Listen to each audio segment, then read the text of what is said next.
نستغفره ونعوذ بالله من شرور أنفسنا ومن سيئات أعمالنا من يهده الله فلا مضل له ومن يضلله فلا هادي له وأشهد أن لا إله إلا الله وحده لا شريك له وأشهد أن محمدًا عبده ورسوله أما بعد فإن خير الحديث كتاب الله وخير الهدي هدي محمد صلى الله عليه وسلم وشر الأمور محدثاتها وكل محدثة بدعة وكل بدعة ضلالة وكل ضلالة في النار. أعوذ بالله من الشيطان الرجيم. بسم الله الرحمن الرحيم.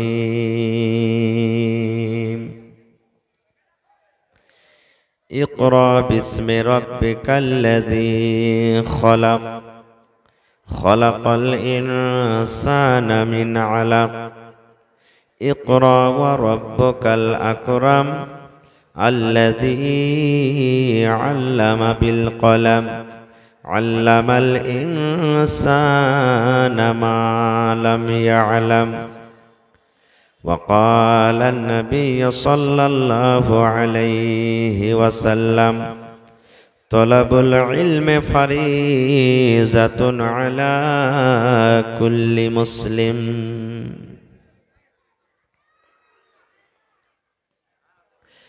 মরণে কথা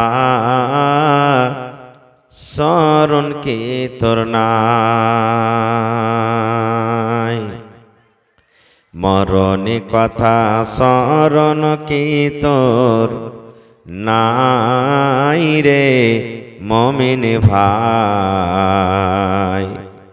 মরণে কথা স্মরণ কি তোর নাই, মরণে কথা মনে কি তোর নাই রে মুমিন ভাই। মরণে কথা মনে কি তোর নাই। তুমি যখন যাবে মরে,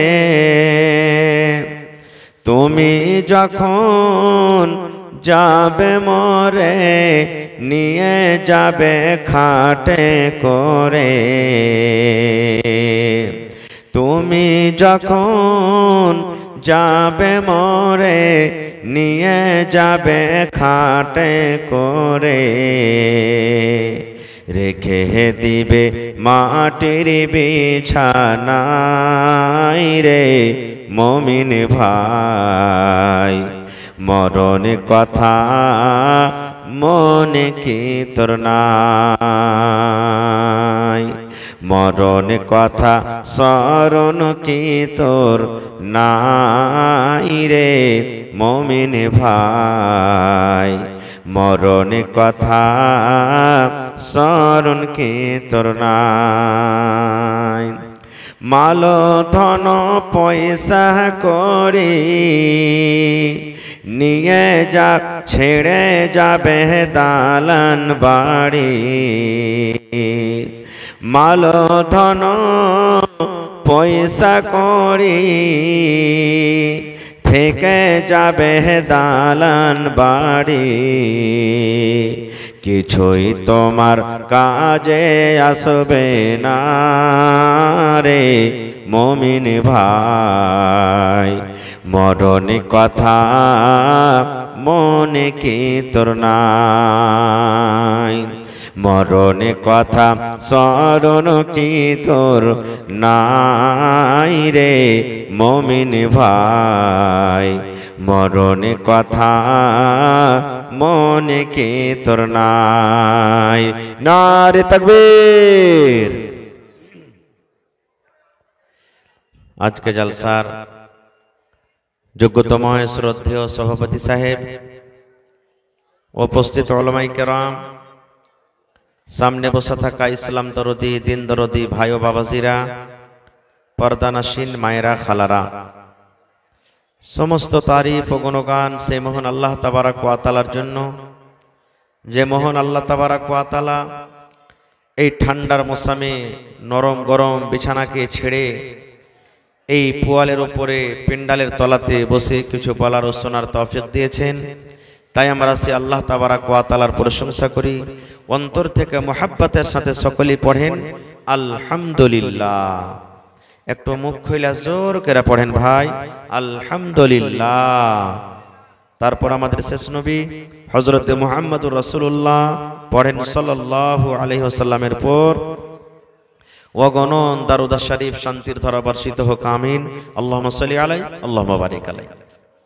ভাই মুসলমান, আমি আপনাদের সামনে কোরআন মাজিদের সব থেকে প্রথম সূরা যেটা অবতীর্ণ হয়েছে, নাজিল হয়েছে, সূরাতুল আলাক থেকে 5 খানা আয়াত পড়েছি এবং সাথে আল্লাহর নবী মুহাম্মদ সাল্লাল্লাহু আলাইহি ওয়াসাল্লামের একখানা হাদিস পড়েছি। সে আয়াত হাদিসকে সামনে রেখে আমি আমার বক্তব্য ইতি করব। ওমা তৌফিকি ইল্লা বিল্লাহ। আল্লাহর কাছে দোয়া করি, হে রব্বুল আলামিন, আমি যা কিছু বলবো যেন সহিহ হাদিস এবং কোরআন থেকে বলতে পারি, সাথে আমরা সকলে যেন আমল করতে পারি, তার জন্য আল্লাহ আমাদেরকে তৌফিক দেন। পড়ুন আল্লাহুম্মা আমিন। সাথে সাথে একটা কথা আরো বলি, কমিটির লোককে মা খালারকে পেন্ডালে চাদর দিয়ে পেঠিয়ে দেন। আপনারা মা খালারকে পেন্ডালে যারকে জিম্মেদারি আছে চাদর দিয়ে পেঠিয়ে দেন। মায়েরাকে বলবো যে আপনারা চাদরে মন খুলে খুলে দানও দেন আর অজও শুনেন। আমি জানি এলাকার মানুষ আল্লাহর রহমতে খুব আমাকে ভালোবাসেন, আমিও তারাকে ভালোবাসি। তারা ওয়াজ শুনতে ভালোবাসে, দান করতে ভালোবাসে, খুব ধীরে স্থির ভাবে শুনে। আল্লাহর কাছে দোয়া করি, হে রব্বুল আলামিন, আজকের জালসাতে যত লোক জালসা শুনতে এসেছেন, এখানে আছেন, দাঁড় হয়ে আছেন, আমার মায়েরা খালারা আছেন, আল্লাহ তুমি আমাকে সহ সকলের জীবনের গুনাহ খাতাকে মাফ করে দাও। পড়ুন আল্লাহুম্মা আমিন। আল্লাহ যারা বিজনেস করছে তুমি তারাক্কি দান করো। পড়ুন আল্লাহুম্মা আমিন। আল্লাহ যারা মজদুরি করছে তারকে খাটাতে বরকত দাও। পড়ুন আল্লাহুম্মা আমিন। আল্লাহ যারা চাষি করছে কিষান তারকে খেতে বাড়িতে বরকত দাও। পড়ুন আল্লাহুম্মা আমিন। হে রব্বুল আলামিন, তুমি আমাদের বাড়িতে ঘরে টাকাতে পয়সাতে দানাতে বরকতে বরকত দাও। আল্লাহুম্মা আমিন। হে আল্লাহ, আমাদের মধ্যে যারা মুসিবতে পেরেশানিতে আছে তুমি তাদের মুসিবতকে দূর করে দাও। পড়ুন আল্লাহুম্মা আমিন। ভাই মুসলমান, আজকে ভাবা চিন্তা করলাম যে কোন বিষয় নিয়ে আলোচনা করব। তো ভাবা চিন্তা করার পর দেখলাম যে কিছু ইলম সম্পর্কে বলবো আজকে। একটা তার আগে গল্প বলি। একটা ছেলে একদিন গ্রামে চলে গেছে, মাদ্রাসার ওস্তাজি বুঝেন তো, যেমন দেখলে ওস্তাজি তালেবে ইলম। মাগরিবের টাইম গ্রামের লোক তখন বলছে যে ভাই তুমি ওস্তাজি মানুষ, তুমি নামাজটা পড়িয়ে দাও তো। ছেলেটা আগে বেড়েছে, আল্লাহু আকবার বলে বুকে হাত বেঁধেছে, বায়াত বাণী পড়েছে, আউযুবিল্লাহ বিসমিল্লাহ পড়ে সূরাতুল ফাতিহা পড়ে ভাই লক করে কিন্তু খাড়িয়ে আছে। আর একটা সূরা জোড়া লাগাইতে হবে না? হবে না? হানা বলেন আপনারা, হবে না? হবে না? তো ও কিন্তু পড়ে না, খাড়িয়ে আছে লক করে, পড়ি না। 1-2-3 মিনিট যখন হয়ে গেছে তখন যারা পিছনে নমাজি ইয়ারা কইছে কি ব্যাপার রে, ছেলেটা চুপচাপ খাড়ো হয়ে আছে, আর একটা জোড়া লাগাই না, কতক্ষণ থাকবে খাড়িয়ে? এক একটা পুটপুটে লোক থাকে না, মেলাক্ষণ যখন হয়ে গেছে 2-4-5 মিনিট, তখন নমাজ ছেড়ে দেয়, আগা দিক দিয়ে ওস্তাজিকে কইছে, এই ওস্তাজি তুমি সূরার জোড়া লাগাইবে না তুমি খাড়িয়ে থাকবে নি করে? কতক্ষণ তুমি খাড়িয়ে থাকবে? হ্যাঁ, একটা সূরা পড়ে খাড়িয়ে আছো, আরে জোড়া তো লাগাও। ওস্তাজিটা তখন কইছে যে রে ভাই, আমি এতটি সূরা জানছি, কোনটা আগে পড়বো তা আমি বুঝতে পারি না। ওই যে কেমন কথা, ওই যে গোটাই আমার আম্মা পারা মুখস্থি আছে, যদি সূরা 3 পড়ছি তা আলাম তারা সূরা কই যে সূরাতুল ফিল যে হাঁকে পড়, ওয়াকে যদি পড়িতে যাচ্ছি তো আড়াইতাল্লি যে সূরা পড়ছে যে হামাকে পড়, ওয়াকে যদি পড়িতে যাচ্ছি তো সূরাতুন নাস কইছে আমি আগে আছি হাঁকে পড়। এরকম করে আমি ঝামেলা লেগে গেছে কোন সূরাটা আমি আগে পড়বো। কেন বললাম জানেন? আহা, আজকে আমাদের সমাজের মধ্যে এত বুড়াই এসেছে, এত বুড়াই এসেছে যে কোনটাকে বলবো আর কোনটাকে ছাড়বো কিছু বুঝতেই পারা যায় না। বুঝতে পারলেন তো? খার যা হোক, আল্লাহ যেন আমাকে ভালোভাবে বলার আপনাদেরকে শোনার জন্য তৌফিক দেন, পূর্ণ আল্লাহুম্মা আমিন। ভাই আমার, আল্লাহ তাবারাক ওয়া তাআলা জমিন, আসমান, পাহাড়, চন্দ্র, সূর্য, তারা, এই সমস্ত জিনিস বানার আগে, সব থেকে আগে আল্লাহ তাবারাক ওয়া তাআলা যেটা বানালছেন ওর নাম বলতে পারবেন? জোরে বলেন। এই যে আমার মাওলানা বলে দিয়েছেন কলম, পকেটে কলম আছে দেন, এই দেখেন কলম। তবে বলিয়েন না যে এটাই যে মৌলভী সাহেব, যে না এটা নয়, আল্লাহ তাআলার কাছে আছে ওইটা, কলম বানালছেন আল্লাহ। আচ্ছা আপনারা বলেন তো কলমের কাজ কি? একটু কথা বলবেন আমার সাথে, কলমের কাজ কি? লেখা। আল্লাহ তাআলা কলমকে বানাইলেন, বলবেন হ্যাঁ যে মাওলানা মানুষ তো কলমে লেখে, তা আল্লাহ মানুষের আগে যখন কলমকে বানাইলে তো কে লিখবে? প্রশ্ন আসছে না, আসছে না? হানা বলেন। আপনাকে যদি বলি যে ভাই একটু লেখেন তো, আপনি যদি কিচ্ছু না জানেন তাও ইংরেজি লিখে নেবেন, কেড়া বেড়া করে পড়িতে পারুক না পারুক, নাকি যেদিকে হাত গেল ওদিকে ঘুরিয়ে দিলেন। লেখা তো হলো, আঁক কাটা তো হইলো। তো বলবেন হাজে মাওলানা মানুষই যখন আল্লাহ পয়দা করেনি তো কলমকে আল্লাহ বানিয়ে কি করলে? এবার শোনেন, আল্লাহ তাবারাক ওয়া তাআলা কলমকে বলছেন, কাকে বলছেন? জোরে বলেন, কাকে বলছেন? কলমকে বলছেন। সাথে নিয়ে যাবেন, আজকে দামি কথা বলছি, কলমকে। কি রে আমার কলম, লেখো তুমি কলম রে, তোমার কাজ হলো লেখা। ও কলম তুমি লেখো। আল্লাহ কলমকে বলছেন কলম তোমার কাজ হলো লেখা, তুমি লেখো। ওরে সুবহানাল্লাহ, এবারে কিন্তু কলমের মুখ ফুটে গেল। কার মুখ ফুটলো? কলম। কলম কথা বলতে লাগলো। ওরে আল্লাহ, আল্লাহ তৌফিক দিলেন কলমকে কলম বলতে লাগলো। আয় রব্বুল আলামিন, কি লিখবো আল্লাহ? তুমি যে আমাকে লিখতে বলেছো মাবুদ, কি আমি লিখবো আল্লাহ? তুমি আদেশ করো। আল্লাহ রব্বুল আলামিন বললেন কলম রে, কিয়ামত পর্যন্ত যা কিছু হবে রে কলম, তুমি এক এক এক করে সব কিছু লিখে দাও। দুনিয়াতে কত মানুষ আসবে, দুনিয়াতে কতটি মানুষ জন্ম নিবে, আর দুনিয়াতে মানুষের মধ্যে কতটি পুরুষ হবে, কতটি নারী হবে, কতদিন দুনিয়াতে বাঁচবে, দুনিয়াতে কি খাবে, কি কাজ করে খাবে, নকরি করে খাবে, বিজনেস করে খাবে, মাঠে কাজ কাম করে খাবে, ডাক্তারি করে খাবে, মাস্টারি করে খাবে। এরে কলম তুমি সমস্ত কিছু লিখে দাও। আল্লাহ রাব্বুল আলামিনের কথা শুনে এরে আমার মুসলমান ভাই এবার কলম লিখতে শুরু করলো। লিখতে লিখতে লিখতে লিখতে লিখতে কিয়ামত পর্যন্ত যা কিছু হবে কলম সব কিছু লিখে দিলেন। সব লেখা হয়ে গেল। তা আল্লাহ তাবারাক ওয়া তাআলা সর্বপ্রথম যে কাজটা করার আদেশ দিয়েছেন সেটা হলো কি? কলমকে লেখা। লেখার কথা বলেছেন। এবার দ্বিতীয় নম্বরে এসেছেন আবুল বাশার, আমাদের বাবা, গোটা পৃথিবীর মানুষের বাপ কে বলেন তো? একটু কথা বলেন। হযরত আদম আলাইহিস সালাম। আগেকার মানুষ যখন গ্রামে কেউ কোনো কিছু লিখতে আসতো তখন বলতো যে এই তোমার বাপের নাম কি? তো বাপের নামটা কোন রকম বলে দিত। আজ তো কইতো যে মার নামতেই তো কইছে মার নাম হলো মা হাওয়া। নিজের মার নাম বলতো না যে লজ্জা লাগবে। আর কত ভাই তো এমন ছিল যে মার নাম যদি কহে দিত ছেলে, যাহার নাম মার নাম ফাতেমা কি জরিনা কি সাকেলা কি উমুক কি তুমুক, তো কইতো আরে ছেলে তোর মা তোকে শিখাইনি যে তোর মার নাম কইতে হয় না, এরকম ভাবে বলতো। জি না, এটা ভুল কথা। মার নাম বলবে, জিজ্ঞাসা করবে, মার নাম বলে দেন। তা আমাদের যিনি বাপ হযরত আদম আলাইহিস সালাম আল্লাহকে মাটি থেকে বানাইলেন। কি থেকে বানালেন? মাটি থেকে। তার ভিতর রূহ দেওয়া হলো। যেমনই আল্লাহ তাবারাক ওয়া তাআলা রূহ দিলেন, এবার আল্লাহ তাআলা আদমকে বলছেন রে আমার আদম, ওই দেখো ওই জায়গাতে একটা জামাত বসে আছে, একটা দল বসে আছে, একটা টিম বসে আছে। ওই জায়গাতে তুমি গিয়ে সালাম করো, ওরাকে তুমি সালাম দাও। আর ওরা যেটা তোমাকে হাদিয়া দিবে, যেটা তোমাকে তোহফা দিবে, যেটা তোমাকে গিফট দেবে, ওইটা খুব দামি জিনিস হবে রে আদম, খুব দামি জিনিস হবে। ওইটাকে তুমি হেফাজত করে রাখবে, ওইটাকে তুমি ভুলে যাও না।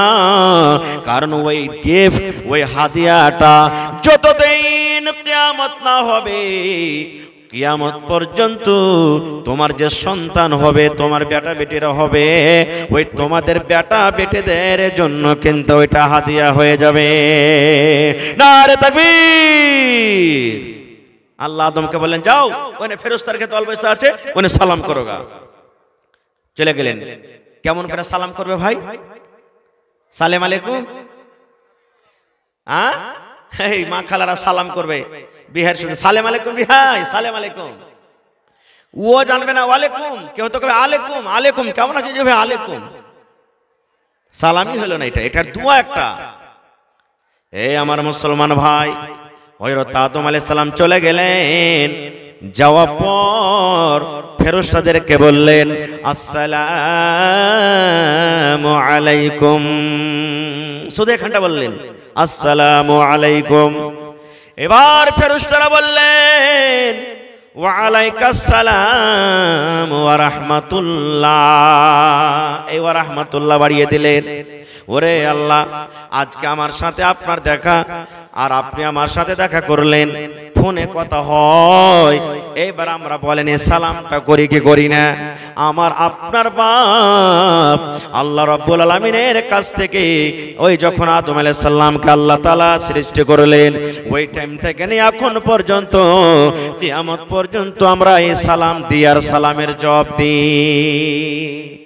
আল্লাহ তাবারক ওয়া তাআলা সর্বপ্রথম যেটা হযরত আদম আলাইহিস সালামকে বললেন কি, ওইটা হলো পড়ারই কথা। এখনো পড়ার কথা এখানে পাওয়া গেল আমাদের। ভাই আমার, এবার আর একটু আগে চলেন, আরো একটা মজার ঘটনা আছে আদম আলাইহিস সালামের পড়ার কথা। আমি ওদিকে যাব না, এগুলো শুনেছেন আপনারা, মেলায় লোক জানছেন, আমি ওদিকে যাব না। আর একটু আগে চলেন। আজকে দোকানে সিসিটিভি ক্যামেরা লাগা থাকে না, থাকে না ভাই? বুঝেন এটা? আপনারা বুঝেন? সিসিটিভি ক্যামেরা বুঝেন? ব্যাংকে লাগা থাকে, বড় বড় দোকানে লাগা থাকে না, থাকে না? আপনি যদি বলেন যে মোবাইলের দোকানে আমি একটা গিয়ে মোবাইলটা চুরি করে নেব, পারবেন চুরি করতে? ধরা পড়বেন না, পড়বেন না? রে মুসলমান, আমার আপনার দুই ঘাড়ে দুটা ফেরেশতা আছে রে বন্ধু। দুইটা ফেরেশতা আমার আপনার ঘাড়ে আছে। ইয়ারা দিনে দুবার করে পাল্টায়, দুবার করে চেঞ্জ হয়ে যায়। একবার আসরের নামাজের টাইমে ফেরেশতা আসেন, আর এই ফেরেশতারা ফজরের আজানের সময়তে তারা চলে যায়।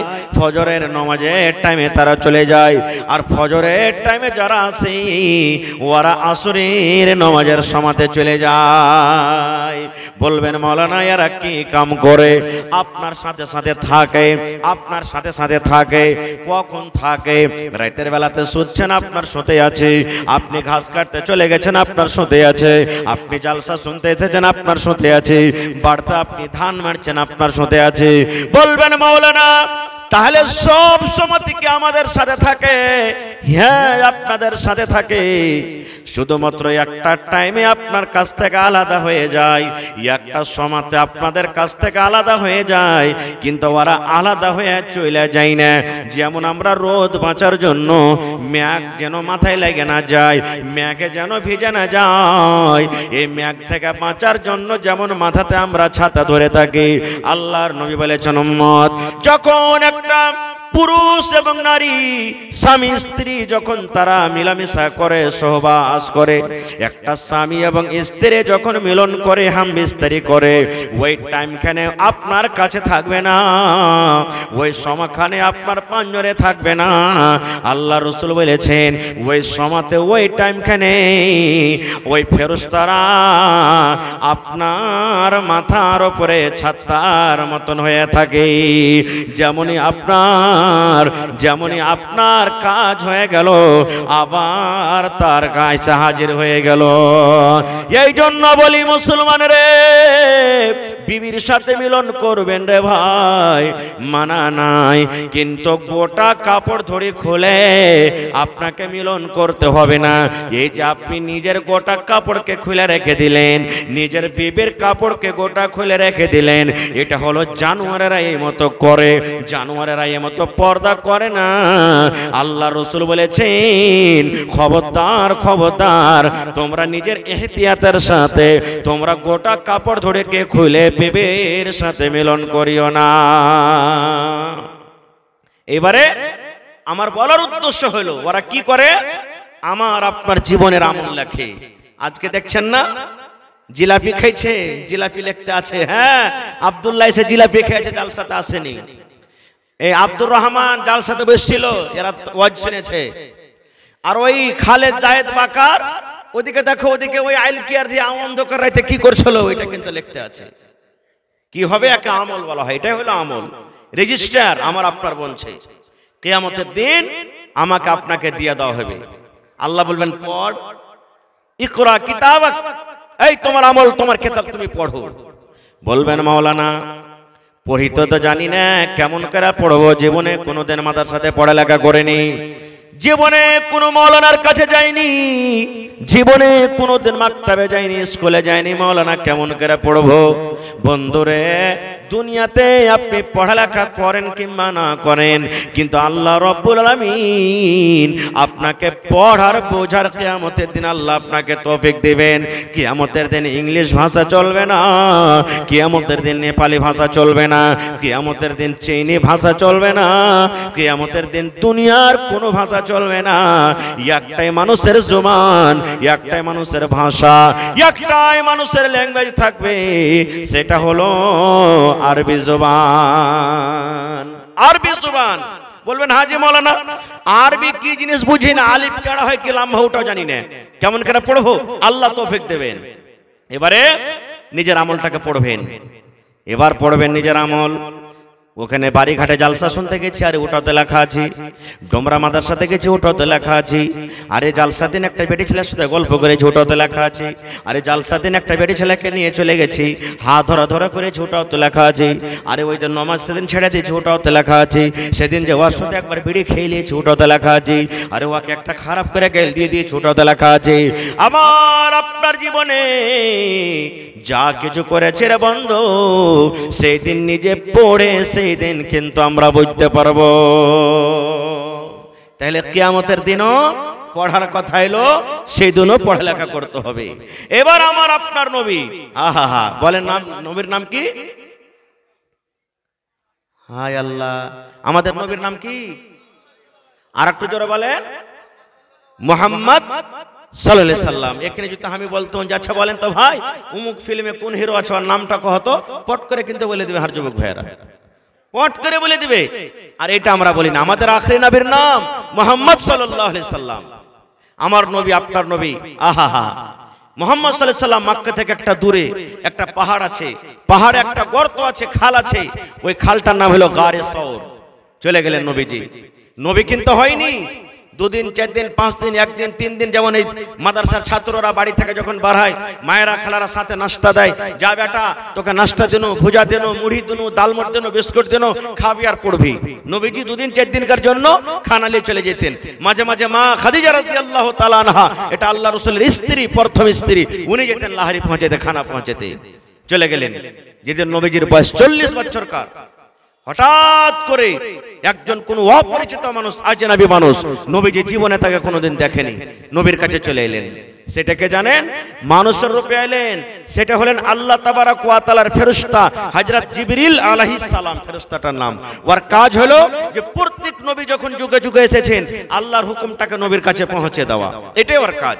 জিবরিল ফেরেশতা এলেন, আসার পর নবীকে বলছেন, ইকরা ইয়া মুহাম্মদ, হে মুহাম্মদ তুমি পড়ো। নবীকে কি বললেন? ইকরা ইয়া মুহাম্মদ, হে মুহাম্মদ তুমি পড়ো। যারা পড়ালেখা মানুষ এখানে জানছেন, আমার নবীর 40 বছর বয়স কেটে গেল, জীবনে কোনোদিন মাওলানার কাছে পড়েনি, জীবনে কোনোদিন মাদ্রাসাতে যায়নি, জীবনে কোনো মানুষের কাছে পড়েনি। আমার নবীকে যেমনই বলা হয়েছে মুহাম্মদ তুমি পড়ো, আমার নবীর কিন্তু জিভা উল্টে না, কি পড়বো কেমন করে পড়বো। এবার নবী যে বলছেন রে আল্লাহর বান্দা আমি পড়িতে জানি না রে, আমি উম্মি আছি রে। উম্মির মানে আমাদের ভাষাতে যাকে আমরা বলি মোরক আছি রে, আমি পড়ালেখা জানি না, আমরা পড়ি বুঝি না, আমি পড়িতে পারবো না। এইবারে জিবরিল আমিন আবার দ্বিতীয়বার তাকে বললেন এ মুহাম্মদ তুমি পড়ো, তুমি পড়ো, ইকরা বিসমি রাব্বিকাল্লাযী খলাক, তুমি পড়ো। আমার নবী আবার বললেন ওরে আল্লাহর বান্দা আমি পড়ালেখা করতে জানি না রে, পড়ালেখা করতে জানি না, আমি পড়িতে পারি না। এবারে তৃতীয় নম্বরে জিবরিল আবার তাকে বললেন ইয়া মুহাম্মদ ইকরা বিসমি রাব্বিকাল্লাযী খলাক, নবীজি আবার বললেন আমি পড়ালেখা করতে জানি না। তিনবারকার বেলাতে নবী যখন বললেন আমি পড়ালেখা করতে জানি না, ওরে সুবহানাল্লাহ, আমার নবী বলছেন ওই ফেরেশতা এরকম ভাবে বুকে ধরে আমাকে জোর করে এমন করে একটা চাপন দিলেন সুবহানাল্লাহ, আমার মনে হয় একটা শরীরের হাড় গালা মনে হয় গোটা নাই, ভেঙ্গে মনে হয় চুর চুর হয়ে গেল। এইবারে নবীজি তার সাথে সাথে পড়িতে লাগলেন। জিবরিল পড়লেন ইকরা বিসমি রাব্বিকাল্লাযী খালাক, নবী আমার পড়িতে লাগলেন ইকরা বিসমি রাব্বিকাল্লাযী খালাক। নবী জিবরিল বললেন খালাকাল ইনসানা মিন আলাক, নবী আমার পড়িতে লাগলেন খালাকাল ইনসানা মিন আলাক। এই করতে করতে করতে সুবহানাল্লাহ আমার নবীকে 5 খানা আয়াত শিখিয়ে দিলেন। নারে তাকবীর। ভাই আমার, তাহলে কোরআনে কত সূরা আছে ভাই? হাহালাদ্রি, এই দেখেন কতটি আছে, এগুলা নোট করে নেবেন ভাই। আরে ভাই যারা মোবাইল চালাচ্ছে নোট করে নেবেন, কোনোদিন জীবনে কাম দেবে। এটা মনে করিয়েন না যে মৌলভী সাহেব এগুলা করে কি করব, বিয়ে হয়ে গেছে ফাড়া কেটে গেছে আর কে দেখতে আসবে, জি না। কোরআনে 114 সূরা, 114টা সূরার মধ্যে সব থেকে আগে কোন সূরা লেখা আছে কোরআনে? জি না, এটা লেখা নেই। কোন সূরা আছে? সূরাতুল ফাতিহা আছে কোরআনে লেখা। আর সব থেকে লাস্টে কোন সূরা আছে বলেন? সূরাতুন নাস। তাহলে আল্লাহ মধ্যখানে ঢুকিয়ে দিলেন এই সূরাটাকে, তারতিব দিয়েছেন পরে, কিন্তু নজুলের দিক দিয়ে সব থেকে যেটা আল্লাহ জমিনে নবীর পরে নাজিল করেছেন সেটা হলো ইকরা বিসমি রাব্বিকাল্লাযী খালাক। এবার একটু কথা আপনাকে আর বলে দেই, মক্কার লোকেরা যে জায়গাতে আমার নবী জন্ম হয়েছেন মক্কা নগরে, মক্কার জমিনে, মক্কার ভূমিতে, ওই টাইমে ওই সময়তে বন্ধুরে মক্কার লোকেরা মদ পান করত, শরাব পান করত। যেমন আমরা এখন চা খাই, চা খেয়ে মেহমানের সম্মান করি, এই মতো ওই টাইমে মদ পান করে মেহমানের সম্মান করা হতো। এরকম ভাবে মদ পান করত, মানুষেরা জেনা ব্যভিচার করত। বাড়িতে বেটি জন্ম নিতে গেলে ওই বেটিটাকে জমিনে জিন্দা দফন করে দেওয়া হতো। লড়াই যুদ্ধ চলতে গেলে যুগ যুগ যুগ যুগ যুগ যুগ যুগ যুগ যুগ ধরে লড়াই যুদ্ধ চলত, মানুষেরা ঘুষ খাইত, গালি গোলজ করত। দুনিয়ার কোনো এমন বুড়াই নাই যে মক্কাতে হতো না। কিন্তু বন্ধুরে একটু ধ্যান দিয়ে শোনেন, আল্লাহ নবীকে বললেন না নবী গো মানুষেরা চুরি করে ওরাকে মানা করো, মানুষেরা জেনা করে ওরাকে মানা করো, মানুষেরা মদ পান করে ওরাকে মানা করো, মানুষেরা বেটিকে জমিনে গেড়ে দেয়, বেটির মান সম্মান রাখে না ওরাকে মানা করো। আল্লাহ এইটা কথা বললেন না, আল্লাহ রাব্বুল আলামিন সর্বপ্রথম এই কথাটা বললেন না। হ্যাঁ আমার নবী মানুষেরাকে নামাজ পড়িতে বলো, মানুষেরাকে রোজা রাখতে বলো, মানুষেরাকে দান করতে বলো, মানুষেরাকে হজ করতে বলো, মানুষেরাকে যাকাত দিতে বলো, মানুষেরাকে পর্দা করতে বলো, মানুষেরাকে এই কথা বলো যে তোমরা গান শুনিও না, এটা আল্লাহ বললেন না। আল্লাহ সর্বপ্রথম যেটা নবীকে পেগাম দিলেন, আল্লাহ রাব্বুল আলামিন যেটা সর্বপ্রথম নবীকে ওহী করলেন সেটা হলো নবী গো তুমি পড়ো, পড়ো। তাহলে বুঝা গেল পড়াটা কত দামি জিনিস, কত দামি জিনিস। আহা হা হা। আচ্ছা আপনারা বলেন তো, মনে দুঃখ নেবেন না, বুঝার জন্য বলি। যখন কোনো মানুষ মরে যায়, একটা মৌলানাই মোরগ্গা, একটা বেনবেজি মোরগ্গা, তো আর জানাজা কে পড়ায়? যারা পড়ালেখা মানুষ তারা নিয়ে পড়ায়। হানা বলেন কে পড়ায় ভাই? যারা পড়ালেখা মানুষ, গ্রামের ইমাম মুলবি সাহেব, ওরা নিয়ে পড়ায়। তাহলে বুঝা গেল কি যে ইমাম যে হবে পড়ালেখা মানুষ সব সময় আগে থাকবে। নামাজকে পড়াবে মুলবি আগে থাকবে, ইমাম হবে। বকরদের নামাজীদের নামাজকে পড়াবে মুলবি পড়াবে, আগে পড়াবে। পড়া না থাকতে গেলে আপনার বিহা পড়াইবে কে? কে পড়ালছে? একটা মুলবিতে বিহা পড়ালছে। বিহা খুতবা দিয়েছে কে? একটা মুলবিতে। হ্যাঁ, যারা গাওয়ার মুরুখ মানুষ একটা টাইমে কিন্তু আগে থাকবে, ওরা ওই টাইমখানে আগে থাকবে, ওই টাইমখানে মুলবিও কিন্তু আগে হবে না। আর ওই টাইমে আগে হয়ে গেলে কিন্তু ওর কোনো লাভ নাই। বলবেন কখন? বলেন তো, বলতে পারবেন কেউ? সেটা হলো মরে যাওয়ার পরে। যখন মরে যাবে তখন ইমাম সাহেবের আগে খাটখান রাখা হয়, হয় না? ইমামের আগে খাটখান রাখা হয়, ওই টাইম কেন শুধু আগে হইবে, তার ছাড়া কিন্তু আগে হইতে পারবে না। ভাইরে, এই জন্য পড়াটা খুব দরকার। আল্লাহ রাসূল বলেছেন তলাবুল ইলমে ফারিজাতুন আলা কুল্লি মুসলিম, প্রত্যেক মুসলমান বেটা ছেলে কিংবা বেটি ছেলে হোক, তারপরে ইলম শেখাটা ওয়াজিব বা ফরজ, তাকে ইলম শিখতে হবে। আজকে আমরা ইলম শিখছি, কেমন করে ইলম শিখবো রে ভাই? আহা, আজকে আমাদের ইলম না শেখার কারণে, জ্ঞান না থাকার কারণে বাড়িতে আগুন লেগা আছে, সংসার আগুন লেগা আছে, গ্রামে গ্রামে আগুন লেগা আছে। বাড়িতে সুখ পাই না, গ্রামে কথা বলে সুখ পাই না। সব সময় আমাদের জীবনটা কত কষ্ট রকম করে কাটছে, কত কি করে কাটছে। আজকে দেখবেন শেরশাবাদীতে আমাদের সব থেকে, গোটা পৃথিবীর মধ্যে শেরশাবাদী বেরাদারে সব থেকে বেশি তালাক হয়, সব থেকে বেশি তালাক শেরশাবাদীতে হয়। আপনারা জানছেন, চলে যান কোর্টে, মহিলা কোর্টে চলে যান, আদালতে চলে যান, 100টা যদি কেস থাকে, 100টা কেসের মধ্যে 90টা কেস আপনি শেরশাবাদীর পাবেন। আর 90টা কেসের মধ্যে মোটামুটি 60 থেকে 70টা কেস শুধু একটা বেটা ছেলে বেটি ছেলের ব্যাপারে কেসটা আছে। আমার বেটাকে লিয়ে যায় না, বাস 2-4 মিনিট ওখানে লেখা থাকে না, 2 মিনিট 3 মিনিট লেখো না জি। কে আছে? নওশাদ আলম সাহেব কারাঙ্কিয়া। আচ্ছা, কত দিয়েছেন?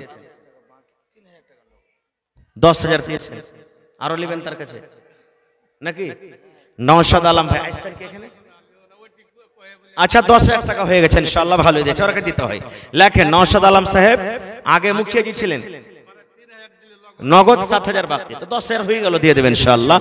জি জি, আমি দোয়া করে দিচ্ছি, পরে একটু লেখে রাখেন। ঠিক আছে, তো আমি বলছিলাম কি যে সব থেকে বেশি কেস একটা বেটা ছেলে বেটি ছেলের জন্য। এগুলা কেন হয় জানেন? ইলম না থাকার কারণে। এই যে আমরা শেরশাবাদী ছোট ছোট বাচ্চার বিয়ে দিয়ে দিই, মোজ দাড়ি এখনি বার হয়নি, লাখে পুঁটা সান্ধিয়ে আছে, ওর বিয়ে দিবের লেগে খুব তাড়াঘড়ি করছে। একটা জমিন কিনতে হবে রে, বিয়ে দেনা চারি টাকা পয়সা কমে গেছে, একবারে ফাটাম করে আবে রেখে কয়েছিল ভাই 2 লাখ টাকার খুবই জরুরি আছে রে ভাই। বেটা দিবার তো মন ছিল না বিয়ে দিবার, কিন্তু 2 লাখ টাকার খুবই জরুরি আছে ভাই। 4 লাখ টাকা চাহাবি ভাই, হে কোন রকম 3 লাখ টাকা 1 টাকা ঘটবে না কো ভাই, কারণ 1 লাখ টাকা বিয়ে দিয়ে দিয়ে খরচা করবো, 2 লাখ টাকাতে আমার কাজ ঘন্টা হয়ে যাবে। এবার বিয়ে শাদী হয়ে গেল, বেটা ছেলে বিয়ে হয়ে গেল, বেটি ছেলে ভাইয়েরাও ছোট থাকতে বেটির বিয়ে দিয়ে দিচ্ছে। আর বিয়ে দেওয়ার পর তখন বলছে যে কি করবো যে মুলি সাহেব, ভালো রিশতা এসে দিয়ে দি, বড় হ্যাঁ কি হবে না হবে। তখন ওরও বিয়ে দিয়ে দিলে, ইও বুঝে না যে স্বামীর কি হক, ইও বুঝে না যে একটা আমার স্ত্রীর কি হক। এই 2-4-6 মাস হওয়ার পর তখন বলছেন যে একেলি আর চলা যাবে না। কেনে? রাতের বেলাতে শুচ্ছে, তো ওর মান যাতে বলে নাই, ও জানি না ভালো মন্দ যে একটা স্ত্রীকে কেমন করে নিয়ে থাকতে হবে, আর একটা স্ত্রীর সাথে কেমন ভাবে জীবন কাটাতে হবে। এই বেটি ছেলেটা তো ছোট্ট কিছু জানে না যে আমার স্বামীর সাথে আমাকে কি সংসার কাটতে হবে। এই টোক ঝোক করে বলছে আর থাকতে পারবো না কো। তখন কইছে যে আব্বাজি এই মরার ভাত খাবো না কো। আমি বলছে কেন? বলছে এর বার তো আমাকে থাকতে ভালো লাগে না কো। তো বলছে যে এক কাজ কর, তুই এ বেকার আয়, কোন রকম ওকে ডাক, আর ডাকার পর শালার বেটা শালাকে বাইন্ধে দিব, আর বাইন্ধে দিয়ে কব তোর বাড়িতে আমার বেটি টিকতে পারবে না, 3-4 লাখ টাকা যা খরচা হয়েছে ও কোটা আর ওপর থেকে আর কিছু দিয়ে তোকে তালাক করে পাঠিয়ে দেব। এগুলা হয়েছে না হয় না বলেন? এগুলা হয়েছে না হয় না? আমাদের তারবিয়াত কি? বেটাকে তো আমরা পড়াই না, বেটিকে তো পড়াই না, পড়ে লেখে কি করবি বে? আব্দুল্লাহর বেটাটাকে দেখবে, দেখ সুরাতে যে শালা 50,000 টাকা মাস কমেছে, পড়ে ফের তুই কি করলেছিস? ওই দেখ সোলেমান টাকা দেখ গ্রামে পড়ে লেখে কেউ ঘাস কাটে বেড়াইছে, খালি ঘাস কাটে বেড়াইছে। কি করলেছে পড়ে লেখে? এই তো আমাদের তাছাড়া আর কিচ্ছু নাই। তারবিয়ত কি জিনিস বুঝে না। আল্লাহ রাসূল বলেছেন, যখন তুমি প্রথম তোমার বিবির কাছে যাবে, বিয়ে শাদী হয়ে গেল, প্রথম যখন তুমি বিবির কাছে যাবে, আমি যদি এখানে যত লোক বসে আছেন, হারে ভাই দোয়াটা কি কেউ পড়েছেন?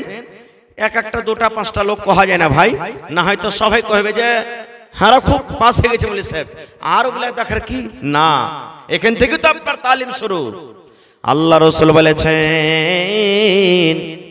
ও আমার উম্মত তুমি শুনে নাও, যেই দিন তোমার প্রথম রাত হবে, যেই দিন তোমার প্রথম বাসর ঘর হবে, যেই দিন তোমার বিবির সাথে মোলাকাত হবে, ওই দিন তোমার স্ত্রীকে তুমি সালাম দিয়ে ভিতরে তুমি ঢুকে যাও। তারপর নবী বলেছেন, উম্মত তোমার বিবি তোমার জন্য পালঙ্গে রেডি হয়ে আছে, তোমার স্ত্রী তোমার জন্য পালঙ্গে খাটে বসে আছে, চৌকিতে বসে আছে। এবার সালাম দিয়ে তার পাঞ্জরে বসে যাও। আর বসে যাওয়ার পর এই কপালের ওপরে তোমার স্ত্রীর যে চুল রয়েছে, এই চুলগুলা দুখানা তিনখানা তুমি চুল ধরে নাও, আর চুলখানা ধরে নিয়ে তুমি এই দোয়াটা পড়ো, আল্লাহুম্মা ইন্নী আসআলুকা খাইরাহা ওয়া খাইরা মা জাবালতা আলাইহি ওয়া আউযু বিকা মিন শাররিহা ওয়া শাররি মা জাবালতা আলাইহি। এই দোয়াটা পড়ো। পড়েছি কি? হ্যাঁ, এইগুলা দোয়া পড়ে যায়। পহিলা বাসর ঘরের রাইত আছে, দোয়াটা পড়ে কি এত সময়টি দিক ওদিক কি কাটাতে পারি? এই দেখেন, কাটলাম না, বিবির সাথে হাম মিস্ত্রি করে নিলাম বিনা দোয়াতে। যারা জানছি হয়তো পড়েছি, যারা জানি না পড়ি না। কয়টা লোক জানছি? আহা, এটা তো নীল ছয়ে হয়তো দু চার পাঁচটা জানছি। আল্লাহ রাসূল বলেছেন, হেরে আমার উম্মত, যখন তুমি তোমার স্ত্রীর সাথে